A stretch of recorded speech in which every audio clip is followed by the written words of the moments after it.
Now, before we take calls on Nottingham Forest, of course, they won at the weekend. They'll be playing their football in the Premier League next season. Before we take calls on that, by the way, you can get involved now still this time, 03717223344. Before that, we can find out the feeling of Chelsea fans now after their takeover was confirmed just a few minutes ago. Let's say hello and good afternoon to Dan Silver from the Chelsea Supporters Trust. Dan, good afternoon to you.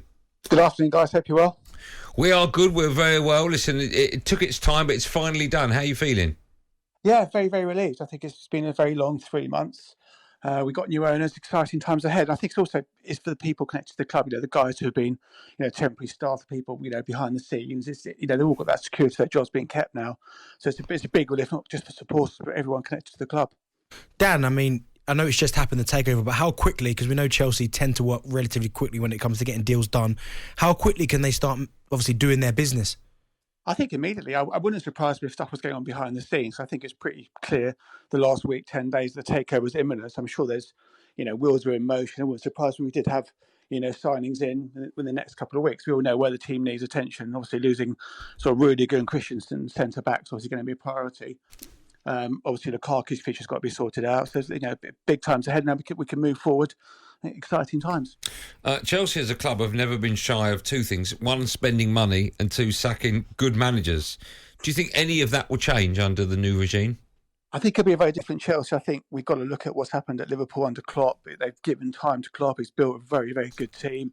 I think it'll be a real sea change in terms of, hire and fire him.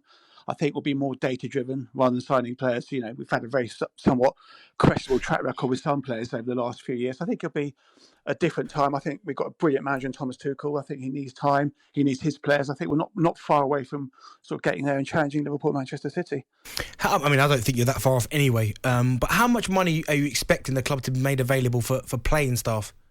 There's lots of rumours of like a £200 million war chest, which might be connected to players. We get out, but then we might have to sell players. So if we look at last summer, we bought Lukaku, we bought in over £100 million in fees, so we didn't actually spend any money per se. So I think there'll be a decent war chest, I'd imagine, because we need two centre backs. That's going to be arguably 60, 70 million. And if Lukaku goes on loan or we sell him, we need another striker. So I'd imagine we'd be in the hundreds of millions. I wouldn't be surprised at that sort of level. It won't be like when Mr. Abramovich came the first time. We blew everybody out of the water. We started, seven. Was it like six or seven players in your first window? I don't think as many as that. You've got, Levi Colwill potentially coming back, Conor Gallagher coming back. So we've got some kids who are going to get a chance to impress in training. You look at Trevor Chalobah got a chance to start. I think Benty meant when Abramovich was in charge in your first window, 7 came in. That was crazy. I remember sitting down. You went to the toilet, came back, you signed another player. It was a crazy time. But you did have a bad tummy that day.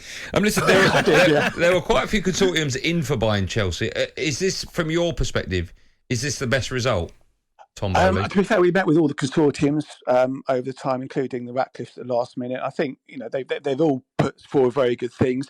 They've all said to us they want to sit down and look forward to engage with fans. Let's hope they continue with that because they made the promises and let's see if they'll deliver. There's things. What would be a great thing for them to start with? Because I think the club. We've got Westview, which are one of the corporate seats at Chelsea. They've gone up something like 300%. So lots of supporters have been there looking to move us. Well, what would be great if they came and said, you know what, we're going to hold Westview to current prices and not putting things up. Because, just purely from a footballing perspective, Mr. Abramovich has been great in the football club. And, you need to make a statement. And something like that would be absolutely incredible, just a whole season ticket prices for another year. Yeah, I won't go to the toilet just yet. Dan, listen, always a pleasure. Thanks so much for your time. I know it's we called you late, but you answered the phone and we got you on, so we really appreciate that. It's very kind of you, Dan. Thanks for having me on, guys. Appreciate it. Thanks. Our pleasure. There you go, Dan Silver, as I said, from the Chelsea Supporters Trust, reacting to the news that broke 10 minutes ago that finally that takeover of Chelsea has now been confirmed. Just a quick word from you, Benny. How worried, obviously not from Dan's perspective, we just heard, but how worried, if at all, do you think Chelsea fans could or should be the fact that under Abramovich, everything happened for that club, that they didn't hold back on spending money, they didn't hold back on getting the right manager, etc. How difficult is it going to be for that to continue for that club, do you think? I think it'll be difficult, but you might find managers now are bought a little bit more time, because there have been a couple of managers in the past that Chelsea have sacked and I've gone, what? I remember Ancelotti winning the double and them sacking him and me thinking, really? But so maybe now managers will find themselves getting a bit more time. I think Thomas Tuchel will get a little bit more time.